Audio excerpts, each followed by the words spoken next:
Bonsoir et Shabbat Shalom. Ce soir, en plein milieu de Pessah, eh bien, c'est Shabbat, mais ce soir aussi, c'est Vendredi Saint.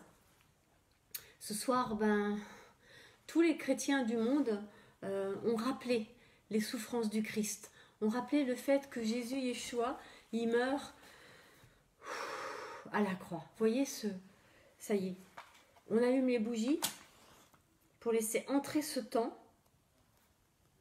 J'allais dire qui est un temps bizarre, hein, particulièrement aujourd'hui. Parce que c'est un temps, vous voyez, où on est entre la joie de Shabbat et le deuil que symbolise le Vendredi Saint. Et comment vous dire, ce matin, enfin tout à l'heure, en préparant la matzah, voilà, et elle était cassée dans le paquet. C'était rigolo, vous savez, enfin rigolo, c'est pas le bon mot, hein, on est d'accord, mais ça m'a touchée. Dire Seigneur, mais oui, ton corps a été brisé pour moi, pour chacun d'entre nous. Et puis l'œuf qui symbolise le deuil dans le judaïsme, comme on a pu le voir le soir de Pessah, eh bien ce symbole a été repris et décoré dans les églises par les chrétiens des premiers siècles pour dire l'espérance de la vie, pour dire qu'au-delà du deuil, eh bien il y a l'éternité. Et je crois qu'on est dans un temps particulier aujourd'hui où on a besoin, en tant que chrétien, mais aussi dans ce monde, de se rappeler que la mort n'est pas la chose la plus horrible qui pourrait arriver. Je m'explique. La mort, c'est horrible.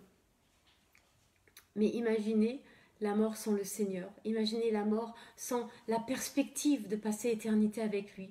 Imaginez la mort comme un lieu froid et seul où personne ne nous dira jamais « Je t'aime et tu as du prix à mes yeux, tu as tellement de prix que j'ai donné ma vie pour toi. » Ça, c'est pire que la mort. C'est ce que la Bible appelle la deuxième mort. Mourir et passer l'éternité loin de Dieu le Père. Vous voyez ? Seigneur, donne-nous de pouvoir comprendre qu'il ne s'agit pas simplement de rencontrer Jésus Yeshua pour être bien sur la terre, pour qu'il nous bénisse sur la terre. Ce qui n'est pas le but. Le but de Dieu n'est pas de nous bénir sur la terre. Le but du Seigneur est de nous préparer à passer l'éternité avec lui. Vous voyez, c'est autre chose. Et sortir d'Égypte, Pessah et tout le chemin dans le désert avait cette intention-là, de préparer un peuple, son peuple, à passer l'éternité avec lui. Et au travers de ce peuple, eh bien, quand les Hébreux sortent d'Égypte, eh bien, il y a des Égyptiens qui sortent avec eux et plein d'autres gens sortent avec eux. 600 000 personnes. Vous voyez ce que je veux dire ?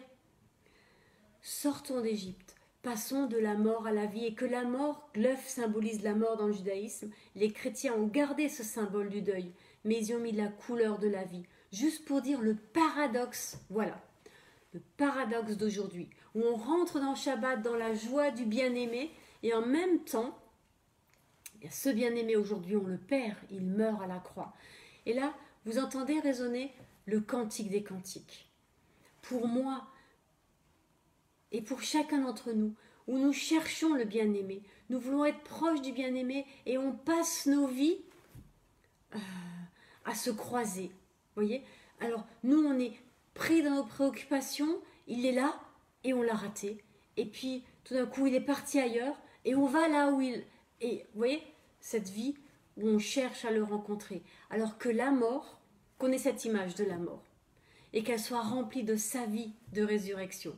Aujourd'hui, ce soir, dans ce Shabbat, nous pouvons être dans la joie, parce que nous savons que sa mort n'est pas le mot final, n'est pas le dernier mot de l'histoire.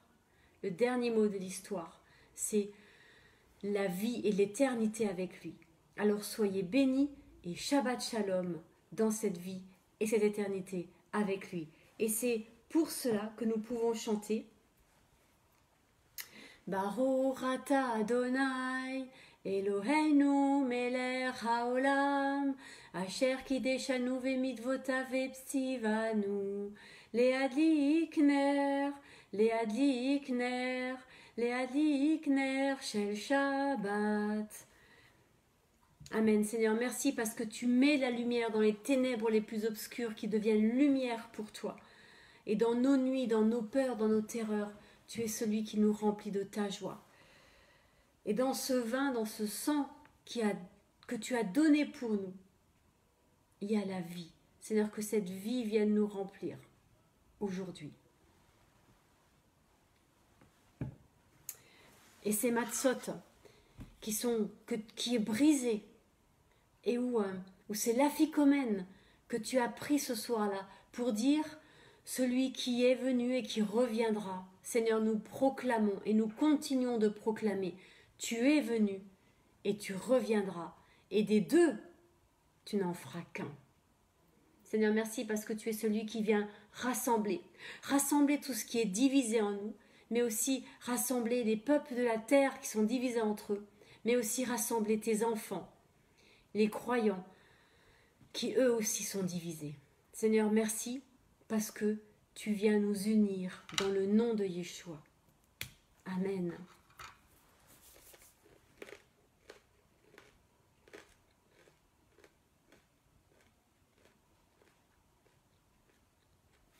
Seigneur, et c'est couvert par ton sang, par le sang de cette alliance nouvelle que tu fais avec nous, que nous pouvons entrer dans ta présence dans le lieu très saint et te louer et t'adorer. Seigneur, sois béni pour qui tu es et viens et sois vivant dans nos vies.